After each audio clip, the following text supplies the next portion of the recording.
একটি দল বিএনপিতে বিভেদ তৈরির চেষ্টা করছে বলেন মির্জা ফখরুল। সবার আগে বন্ধ করতে হবে ভারতের দাদাগিরি। আমাদের উপরে দাদাগিরি বন্ধ করা, এটা আমরা চাই যে আমাদের প্রতিবেশী দেশ তারা ইচ্ছে করলেই তারা আমাদের সঙ্গে সুসম্পর্ক রাখতে পারে। এবারে নির্বাচনে ফ্যাসিস্ট আমলের মতো হলে নেমে আসবে দুর্দশা বলেন পরওয়ার। প্রশাসনকে নিরপেক্ষ থাকার আহ্বান।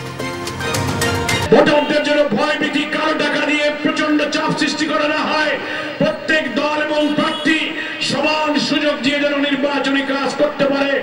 রাজধানীর সোহরাওয়ার্দী উদ্যানে চলছে খতমে নবুয়াত মহাসম্মেলন, হচ্ছে বয়ান। অংশ নিয়েছেন 5 দেশের আলেম ও মুসল্লি। আসামিকে গণমাধ্যমে কথা বলতে দেয়ায় আরএমপি কমিশনারকে কারণ দর্শানোর নির্দেশ। বুধবারের মধ্যে আদালতে হাজির হতে হবে। রংপুরে ব্যবসায়ী আশরাফুল ত্রিভুজ প্রেমের বলি, বলছে ডিবি 10 লাখ টাকা হাতিয়ে নিতেই হানি ট্র্যাপ দাবি র্যাবের।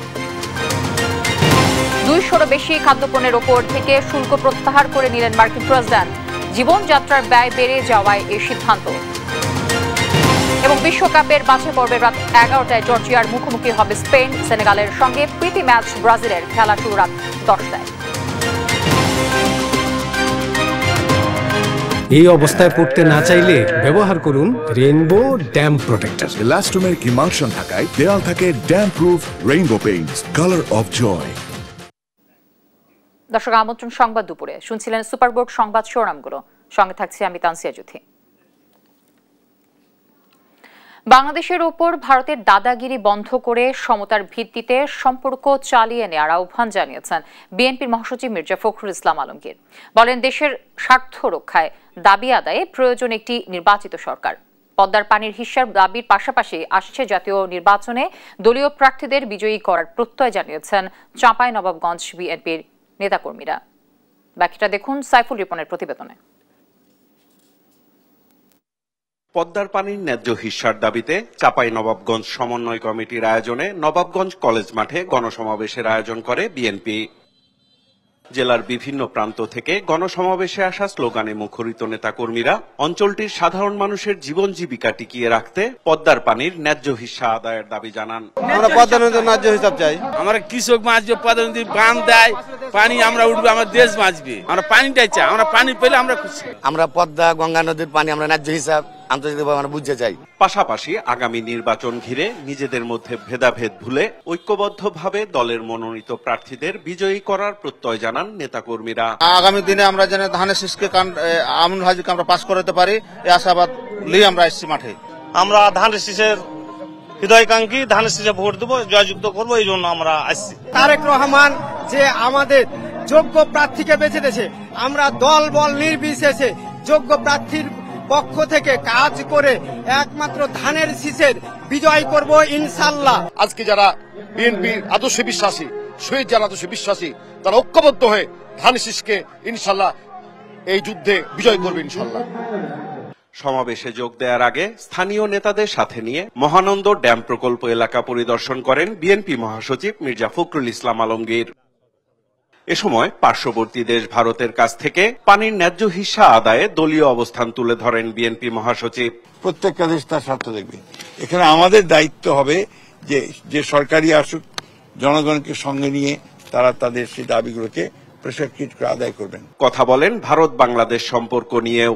এখানকার আপনার পুরো পানির হিস্যা, আমাদের সীমান্তে হত্যা এবং আমাদের আপনার ব্যালেন্স অফ ট্রেডের যেটা ঠিক করা, এই জিনিসগুলোকে আমরা খুব বেশি গুরুত্ব দিতে চাই। বেশি গুরুত্ব আরেকটা দিতে চাই যে আমাদের উপরে দাদাগিরি বন্ধ করা। জনগণের ভোটে রাষ্ট্র পরিচালনার দায়িত্ব পেলে অগ্রাধিকার ভিত্তিতে পানির ন্যায্য হিস্যা আদায়কে বিএনপি অগ্রাধিকার ভিত্তিতে গুরুত্ব দেবে বলেও জানান বিএনপি মহাসচিব। সাইফুল রিপন, দেশ টিভি, চাঁপাইনবাবগঞ্জ। বাঁচাও দেশ সবার আগে বাংলাদেশ শীর্ষক গণসমাবেশের সবশেষ পরিস্থিতি নিয়ে জানাতে চাঁপাইনবাবগঞ্জ সরকারি কলেজ মাঠ থেকে যুক্ত হচ্ছেন আমাদের সহকর্মী সাইফুল রিপন। আমি সাইফুল রিপনের সাথে যুক্ত হচ্ছি। সাইফুল, সমাবেশে সবার উপস্থিতি কেমন দেখছেন, কি বলছেন আয়োজক এবং নেতাকর্মীরা?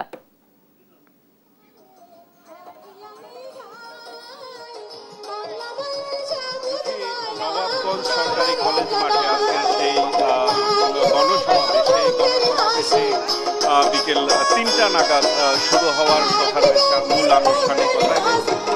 এই পর্বে কিন্তু ইতিমধ্যেই প্রথমার্ধের আনুষ্ঠানিকতা শুরু হয়েছে এবং সেখানে সাংস্কৃতিক পরিবেশনা করা হচ্ছে এবং আজকে চলো জি ভাই হারগে পদ্মা বাঁচাই স্লোগানকে ধারণ করে চাপাই নবাবগঞ্জ সমন্বয় কমিটির আয়োজনে আজকের এই গণসমাবেশটি আয়োজন করা হয়েছে নবাবগঞ্জ সরকারি কলেজ মাঠে এবং মূলত আজকের যেই দাবিতে এই গণসমাবেশের আয়োজন করা হয়েছে পদ্মা নদীর যেই পানির ন্যায্য হিস্সা সেই ন্যায্য হিস্সা ভারতের কাছ থেকে আদায়ের দাবি জোরালো করতেই কিন্তু আজকের এই গণসমাবেশের আয়োজন করা হয়েছে। পাশাপাশি আগামী জাতীয় নির্বাচনকে কেন্দ্র করে ইতিমধ্যেই এই জেলাটির 3টি আসনে বিএনপির মনোনয়ন কিন্তু চূড়ান্ত করা হয়েছে। দলের পক্ষ থেকে মনোনয়ন প্রত্যাশীদের সবুজ সংকেত দেওয়া হয়েছে এবং এই যে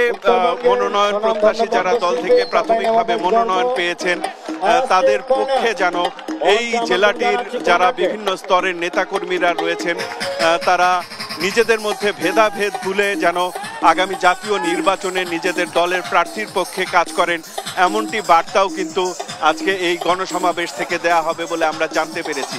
এবং ইতিমধ্যেই কিন্তু গণসমাবেশে অংশ নেওয়ার জন্য বিএনপি মহাসচিব মির্জা ফখরুল ইসলাম আলমগীর আজকের এই চাপাই নবাবগঞ্জে এসেছেন এবং এসে কিন্তু তিনি ইতিমধ্যেই মহানন্দা রাবার ড্যাম পরিদর্শন করেছেন এবং তিনি যেটি বলেছেন যে জনগণের ভোটে সরকার পরিচালনার দায়িত্ব পেলে বিএনপি এই ভারত থেকে পানির যে ন্যায্য হিস্সা সেই ন্যায্য হিস্সার দাবি আদায় করতে যে এটিকে অগ্রাধিকার ভিত্তিতে গুরুত্ব দেবে এমনটি কিন্তু বিএনপি মহাসচিব মির্জা ফখরুল ইসলাম জানিয়েছেন এবং এরপরেও দলের নেতাকর্মীদের প্রতি নতুন কোনো বার্তা দেয় কিনা সেটির জন্য মহাসচিবের প্রধান অতিথির বক্তব্যের জন্য অপেক্ষা করতে হবে।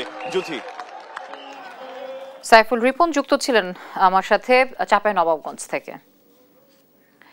দেশজুড়ে নাশকতা অগ্নিসংযোগের মধ্য দিয়ে ফ্যাসিস্ট আওয়ামী লীগ স্বরূপে বিভৎস হয়ে নিজেদের প্রকাশ করেছে বলে মন্তব্য করেছেন বিএনপির সিনিয়র যুগ্ম মহাসচিব রুহুল কবির রিজভী। দেশের পরিস্থিতি ক্রমান্বয়ে ঘোলাটে হচ্ছে উল্লেখ করে তিনি বলেন, বিপুল টাকা স্বৈরাচারী আওয়ামী লীগ বিভিন্ন জায়গায় বসে আছে এবং পার্শ্ববর্তী দেশ থেকে কলকাঠি নাড়াচ্ছে এবং এমন ধ্বংসাত্মক নাশকতামূলক কাজ করছে। অসুস্থ বেতার শিল্পী আফরোজা নিজামীকে দেখতে গিয়ে এসব কথা বলেন তিনি।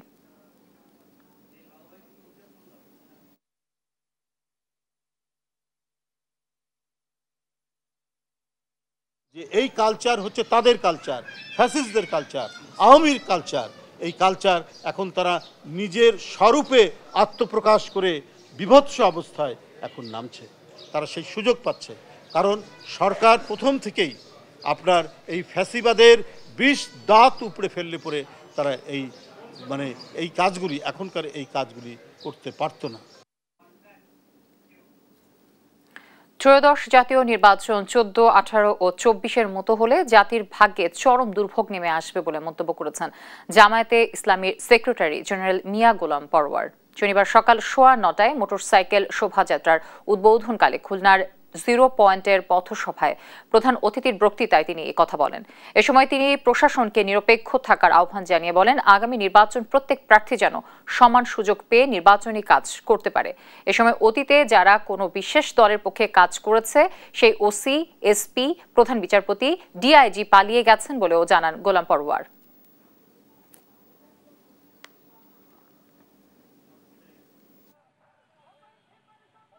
এবারের নির্বাচন যদি 14, 18, 24-এর মতো নির্বাচন হয়, জাতির ভাগ্যে দুর্ভোগ নেমে আসবে।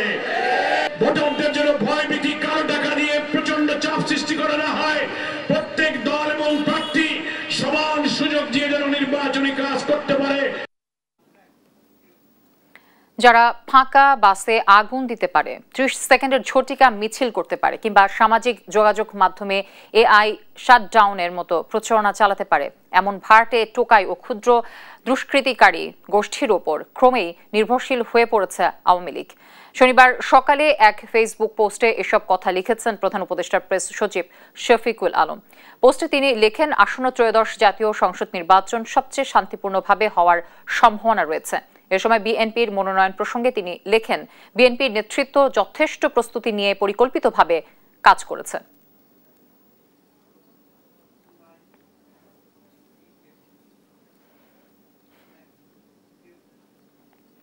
নির্বাচনের অজুহাতে কোনো উন্নয়ন কাজ যাতে বন্ধ না হয় সরকারি কর্মকর্তাদের সেই আহ্বান জানিয়েছেন পরিবেশ উপদেষ্টা সৈয়দা রিজওয়ানা হাসান। সকালে কেরানীগঞ্জ ঢাকা মহানগরী ও উপজেলার ৪৪টি খাস পুকুর ও জলাশয় সংস্কার প্রকল্পের উদ্বোধনী অনুষ্ঠানে তিনি এই আহ্বান জানান। পরিবেশ উপদেষ্টা বলেন, সন্তানরা জীবন দিয়েছে পরিবর্তনের জন্য, সেই পরিবর্তনের ধারা অব্যাহত রাখতে নাগরিকদের সবচেয়ে বড় ভূমিকা পালন করতে হবে। জনগণ রুখে দাঁড়ালে কারো সাধ্য নেই জনমতকে অগ্রাহ্য করার। তাই অন্যায়ের বিরুদ্ধে নাগরিকদের সম্মিলিত প্রতিবাদ আহ্বানের রাখারও জানান।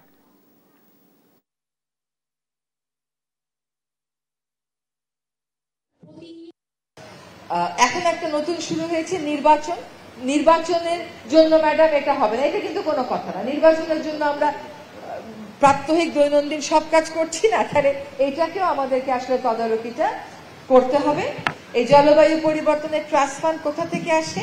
এই ট্রাস্ট ফান্ডটা আসে জনগণের করের টাকা যেটা সরকার পায়, সেখান থেকে সরকার প্রতি বছর ১০০ কোটি করে টাকা দেয়। এটার উদ্বোধন, এটার কৃতিত্বটা পুরোপুরি হচ্ছে জনগণের উপরে যায়।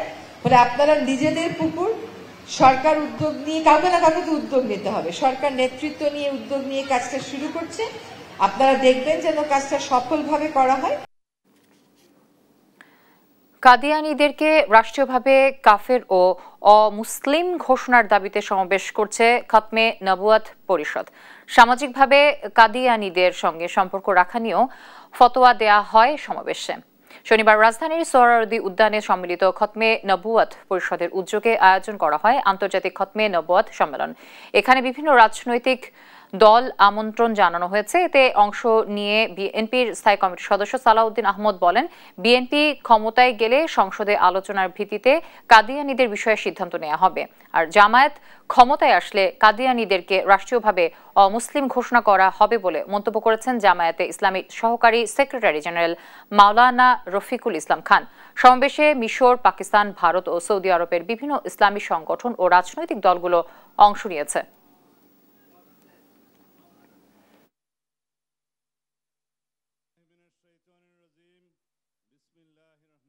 রাষ্ট্র পরিচালনার মূলনীতি হিসাবে আমরা যেটা সংযোজন করেছিলাম, শহীদ রাষ্ট্রপতি জিয়াউর রহমান, মহান আল্লাহর উপর আস্থা এবং বিশ্বাস, ইনশাআল্লাহ সেটা আমরা পুনর্বহাল করব। আপনাদের এখানে আজকে যে সমস্ত দাবি দেওয়া আছে, আমরা সকল দাবি দেওয়া এই প্রস্তাবের পক্ষে ইনশাআল্লাহ কানুনি সকল ব্যবস্থা জাতীয় সংসদে আলাপ আলোচনার মাধ্যমে গ্রহণ করা হবে ইনশাআল্লাহ।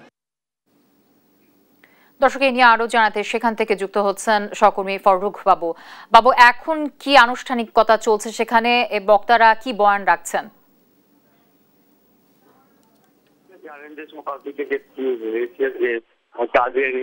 রাজনীতি বন্ধের বিষয় নিয়ে, সেই বিষয় নিয়ে আসলে এখন পর্যন্ত তাদের সম্মেলন এখনো চলমান রয়েছে, যেখানে দেশের যত রাজনৈতিক দল রয়েছে, সেই সাথে যারা আপনার বিভিন্ন রাজনৈতিক দল রয়েছে তারা এখানে অংশগ্রহণ করেছে।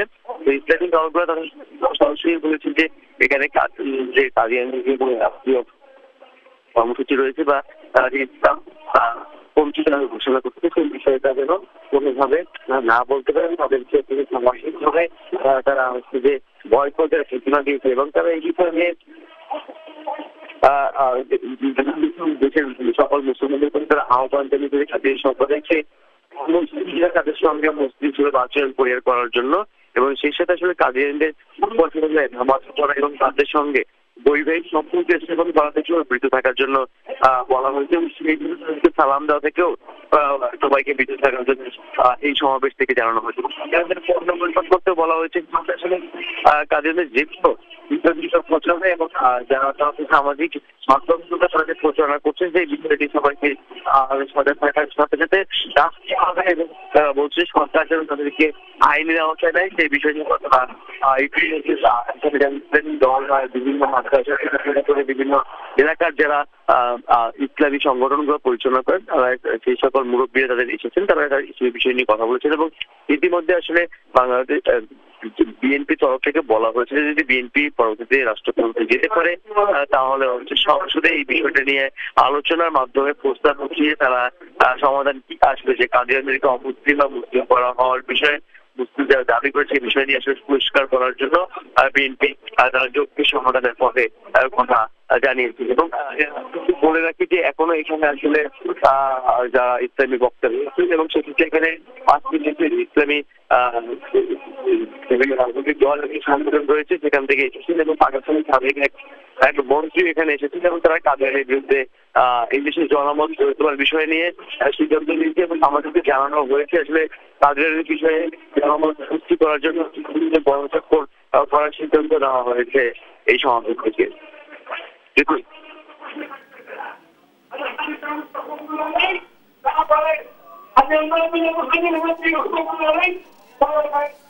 আমাদের সহকর্মী ফারুক বাবু আমার সাথে যুক্ত ছিলেন।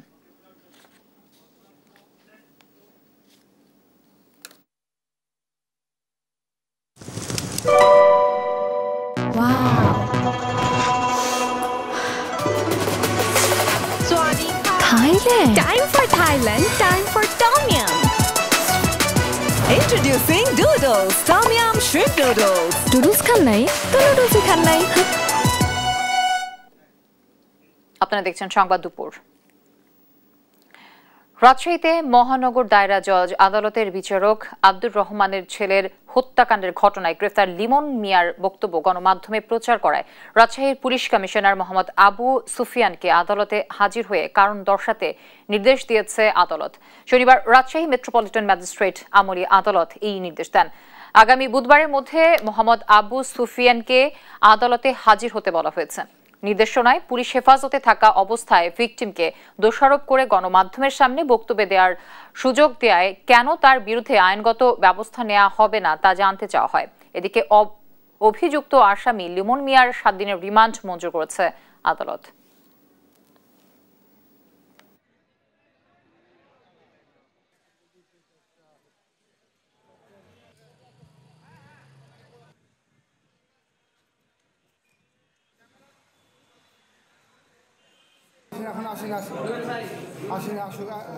রংপুরে ব্যবসায়ী আশরাফুল ত্রিভুজ প্রেমের বলি বলছে ডিবি পুলিশ। তবে র্যাবের দাবি তাকে ফেলা হয় হানি ট্র্যাপে। পরিকল্পনা অনুযায়ী অন্তরঙ্গ মুহূর্তের ভিডিও ধারণ করে টাকা আদায় করার টার্গেট ছিল জরেজ ও কথিত প্রেমিকা শামীমা আক্তারের। এ হত্যাকাণ্ড নিয়ে 2 আইন প্রয়োগকারী সংস্থার পর্যবেক্ষণ তুলে ধরছেন তাইফুর রহমান তুহিনের রিপোর্টে। এ যেন ত্রিভুজ প্রেমের গল্প। জরেজ আর শামীমার মধ্যে প্রেমের সম্পর্ক। জরেজের স্ত্রী বিষয়টি জেনে যাওয়ায় ঘনিষ্ঠ বন্ধু নিহত আশরাফুলকে দায়িত্ব দেয়া হয় জরেজকে পরকীয়া থেকে ফিরিয়ে আনার। তবে ঘটে উল্টো ঘটনা। আশরাফুল নিজেই পা দেন শামীমার প্রেমের ফাঁদে। 11ই নভেম্বর 3 জন মিলে শনি আক্রার এক রুমের বাসা ভাড়া নিয়ে সেখানেই শামীমার সঙ্গে অন্তরঙ্গ হতে চান আশরাফুল, যেখানেই বাদ সাধে জরেজ। এরপর রাগের মাথায় হত্যা করে আশরাফুলকে। 12 নভেম্বর রাতে হত্যার পর 26 টুকরা খণ্ডিত অংশ 2টি ড্রামে ভরে ফেলে দেওয়া হয় হাইকোর্টের সামনে। তার আগে একটি বাসায় মরদেহ গুম করা নিয়ে চলে 24 ঘন্টার পরিকল্পনা। গ্রেপ্তারের পর নিহতের বন্ধু জরেজের মুখ থেকেই এমন নির্মম বর্ণনা এসেছে বলে দাবি ডিবির। যেটা একটা ত্রিভুজ প্রেমের কাহিনী। আসলে হত্যাকাণ্ডটা ঘটেছে এই প্রেম গঠিত সংকটে।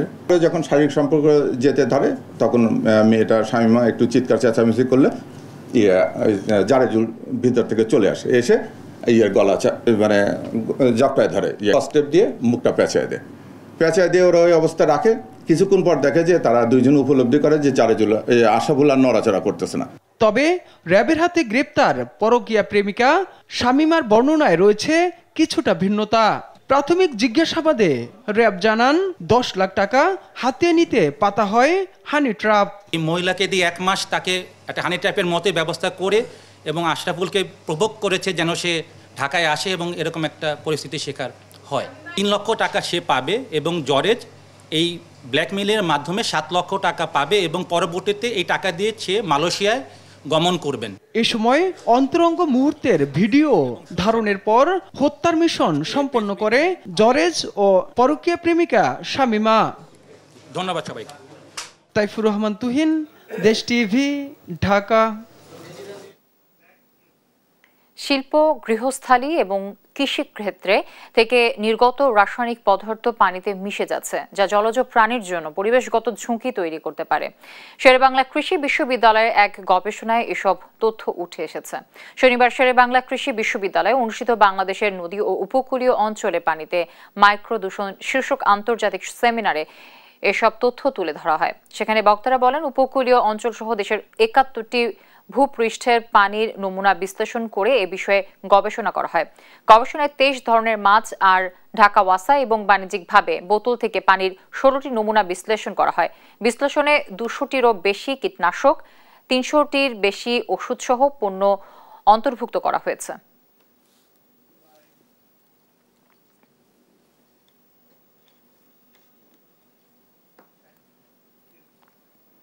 খাগড়াছড়ির রামগড়ে বিপুল পরিমাণ ২ চীনা নাগরিক সহ ৩ জনকে আটক করেছে পুলিশ। বৃহস্পতিবার রাতে গোপন সংবাদের ভিত্তিতে অভিযান চালানোর সময় বিপুল পরিমাণ ভিওআইপি সহ ২ চীনা নাগরিককে আটক করা হয়। এ সময় তাদের সহযোগী মোহাম্মদ আসিফ উদ্দিনকেও আটক করা হয়। এই ঘটনায় বিটিআরসির এর উপ সহকারী পরিচালক মোহাম্মদ মোশাররফ হোসেন বাদী হয়ে মামলা করেন। আটককৃতদের আদালতের মাধ্যমে জেল হাজতে প্রেরণ করা হবে বলেও জানান রামগড় থানার ভারপ্রাপ্ত কর্মকর্তা মোহাম্মদ মঈনুদ্দিন।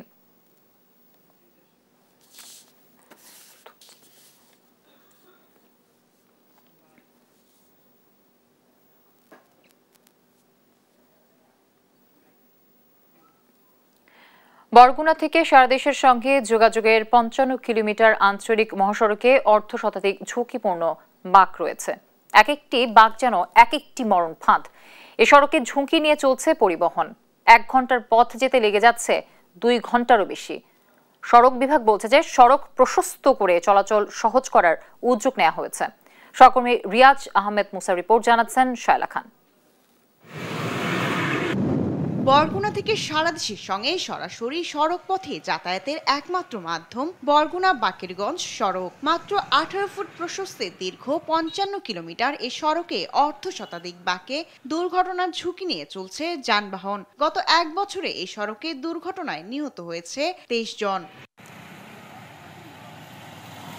চালকরা জানান, একটি বাঁক যেন মরণ ফাঁদ। এছাড়া ঘন ঘন বাঁকের কারণে ১ ঘন্টার পথ অতিক্রম করতে সময় লাগে ২ ঘন্টার বেশি। এতে ভোগান্তিতে পড়তে হয় তাদের। কোনো রাস্তা ক্লিয়ার নাই, একটা গাড়ি এলে দেখা যায় না, সাধারণত একটা অটো এলেও দেখা যায় না।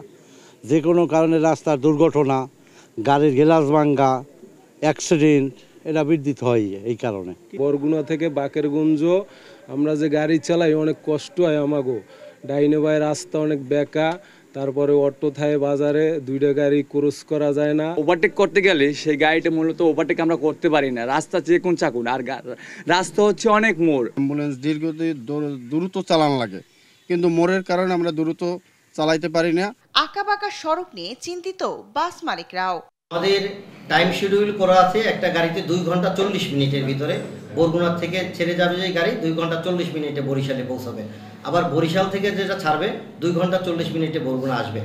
এখন আমাদের রাস্তার বেহাল দশা হওয়ার কারণে আমরা এই টাইমটা ঠিক রাখতে আমাদের জন্য কষ্ট হয়। তবে সড়কটি প্রশস্ত করার পাশাপাশি 51টি বাঁক অপসারণের উদ্যোগ নেওয়ার কথা বলছে সড়ক বিভাগ। একটা প্রকল্পের আওতায় আমরা আনবো এই পুরো সড়কটাই 55 কিলোমিটার সড়ক বরিশাল সড়ক বিভাগ এবং বরগুনা সড়ক বিভাগ মিলে একটা প্রকল্পের আওতায় আনার পরিকল্পনা আছে এবং তার জন্য টপোগ্রাফি সার্ভে এবং বিভিন্ন অন্যান্য সার্ভেও করা হয়ে গেছে। সড়কটি নিরাপদ করা গেলে ব্যবসা বাণিজ্যেও গতি আসবে বলে মনে করছেন স্থানীয়রা।